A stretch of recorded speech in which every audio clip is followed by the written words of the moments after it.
წვადი. რესტორანი მუზეუმი წისქვილი წარმოგიდგენთ საქართველოში ერთ-ერთ სახელგანთქმულ და პოპულარულ კერძს, რომლის სახელწოდებაა წვადი. წვადის მომზადების წესს წარმოადგენს რესტორნის შეფმზარეული ავთანდილ ალიხანაშვილი. წვადის მომზადებისთვის საჭიროა 1 კილოგრამი ღორის ხორცი, ხახვი 200 გრამი, მარილი გემოვნებით. რა გვჭირდება მწვადის მოსამზადებლად? დაფა ხორცის დასამუშავებლად, დაფა წვანილის დასამუშავებლად, დანა, შამფური 3 ცალი, მაყალი, შეშის, წალამის ან ნახშირის ცეცხლი.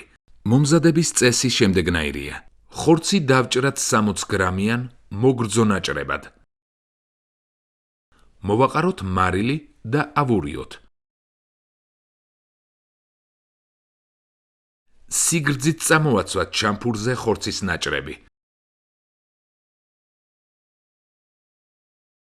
დავჭრათ წინასწარ მრგვლად ან ალყა-ალყა ნაჭრებად თავი ხახვი.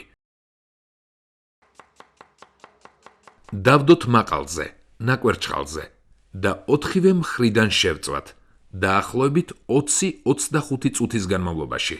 ცეცხლზე შამფური ხშირად ვატრიალოთ, იმისთვის რომ ხორციდან გამოსული სითხე ჩაბრუნდეს ისევ ხორცში, რაც ხელს უშლის ხორცის გამოშრობას და მწვადი გამოდის რბილი და ცვრიანი.